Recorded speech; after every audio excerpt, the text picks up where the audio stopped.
Hello my friends, welcome back to my channel. My name is Kelly and today I am going to be doing a recent reads. I decided to do this again this month so that we don't have so many books wrapping up one time at the end of the month. How are you all doing? How is your spring going so far? Did you have a nice Easter if you celebrate? Let me know all the things in the comments below. I'm going to talk about the books now, and I'm going to save the very best one for last, so you want to stay around for that one. First of all, I finished with my oldest son. We've been reading the Ranger's Apprentice books together. This is book 3, The Icebound Land by Flanagan. And this book is about a young boy who is an orphan, and he grew up being educated by a baron with a bunch of other kids. When it's time to choose an apprenticeship, he doesn't really fit in with anything but a ranger, who these are like people who help protect the kingdom. They sneak around. They're very good with bow and arrow. They even have sneaky horses. So he becomes an apprentice to this man named Holt, who doesn't smile a lot. He's very serious, but they developed a very special relationship. I love the side characters that come into the story. There's a young soldier that had grown up with our young man who definitely wasn't kind of an enemy at first, but becomes a good friend. And I just love the way that the relationship develops with Holt. And he is just such a wonderful, wonderful leader to young Will, who is his apprentice. So in this third book, we have a lot going on that is developed for the first 2 books, so I don't want to be spoilery. But I will say that this is kind of one of those in the middle of a series type books where a lot of the main characters that we want to be together are separated for various reasons. So that is always hard to read, but it was a very enjoyable book. My son and I loved it, and we will definitely continue on with this series eventually. The other middle grade book that I almost finished but didn't quite, and we may just be DNFing it. We lost it from the library. We had it on Libby and we were listening to audiobook. Is book 3 in this series of unfortunate events series by Lemony Snicket. And this third one is The Wide Window. So this book's about orphans that are just having a terrible time. Their guardian wants to take all their money and wants to kill them, and then they get, none of the adults in their life really take them very seriously. And so they're having a terrible time, and it's just very little joy or hope, actually, even though it's really funny. So I think my youngest son is enjoying it the most. We may go back when we can get it back from Libby and finish it. But I will say it's witty, it's funny, but it kind of is getting old to us. That is just our personal opinion. Let me know if you've gotten through the whole series, what you think. I would say that something of similar kind of funny, witty feel would be The Incorrigible Children of Ashton Place. We definitely recommend that series over this one. All right, and then we'll go into the non-middle grade books. First off, in the Christian booktuber community I'm part of, Taylor from Tales and Treats with Tay, she had a suggestion that maybe some of us could read Seeking Persephone together, and it was such a great idea. So many people wanted to do it, and so this is a story about a young lady named Persephone. Her father loved the Greek mythologies, and they are in a very genteel poverty. Then we have this very wealthy, was he a baron? Anyway, this guy that is not married, doesn't have children, and he has a cousin that he doesn't really think much of that will inherit his property when he dies. He has a physical abnormality that he is very sensitive about. He had several surgeries as a child. And so he's like, okay, let's just find a girl to marry. And so he offers this girl's family a lot of money if she comes and marries him.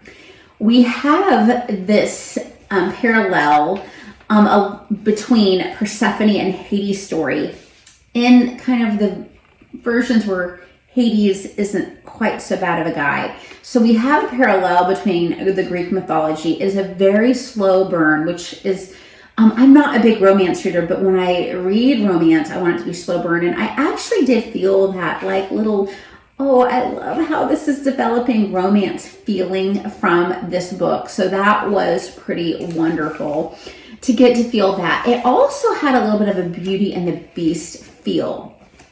Now, there are moments where there's cheesiness, but I definitely could forgive it. I thought it was definitely worth a read. And I definitely did ship Persephone and her, the protectiveness of her love interest. So I would recommend it.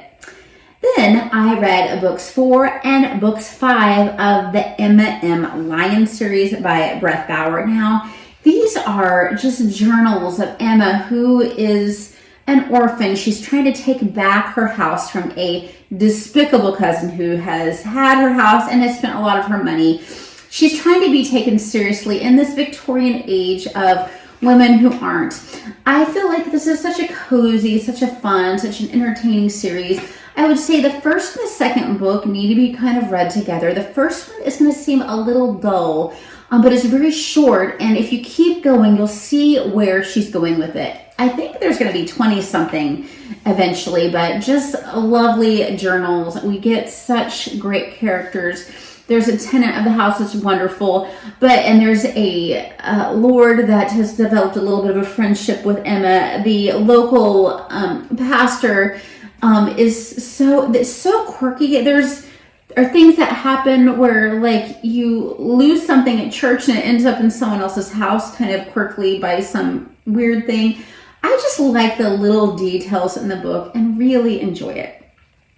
So 4 and 5 is what I got through with those books. Then I read book 4 of The Secrets of Ormdale, and this is by Christina Baer. And in this story, in the series, we have a young lady who finds out that her family stewards dragons in Ormdale. So that develops. There is a little bit of a love story. There's family connections. It's very cozy. I don't think any of them have matched up to the first book for me. I think that measured up to the first book for me. I think that one was the best so far, but I do love the dragons. I kind of enjoy the romance. I enjoy the family relationships, and this is very clean Christian fantasy. And also Emma M. Lyon is clean, and Seeking Persephone is clean for those of you that are curious about that.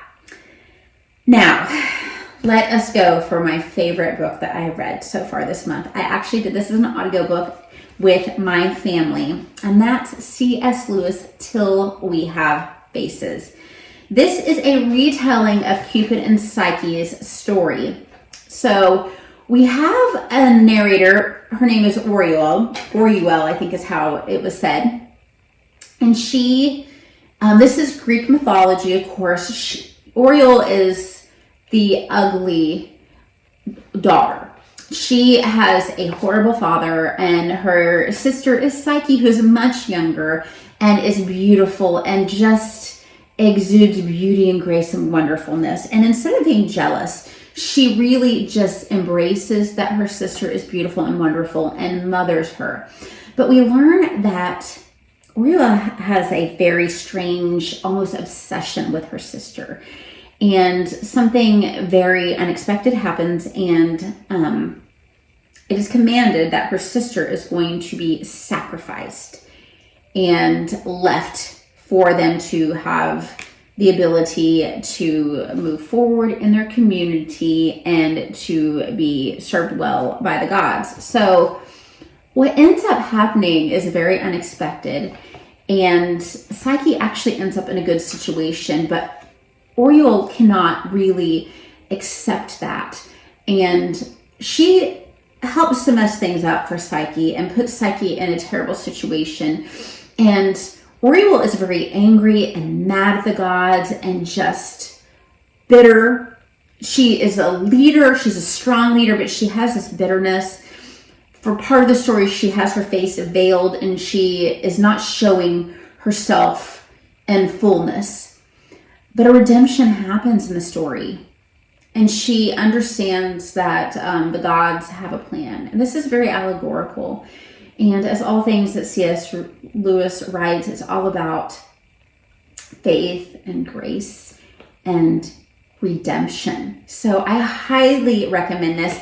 It was not even a little bit on my radar until recently when I heard Caitlin from Pride and Paperback talking about it. Thank you so much, Caitlin, for bringing this book to my attention. It meant so much to me. I don't know if my kids fully embraced the wonderfulness of it like I did, but I'm just so grateful that I read this book. So I would love to hear from you. What have you been reading? What have you been enjoying lately? What's made you happy? Let me know what's made you happy in the comments. And please read a lot. Bye-bye.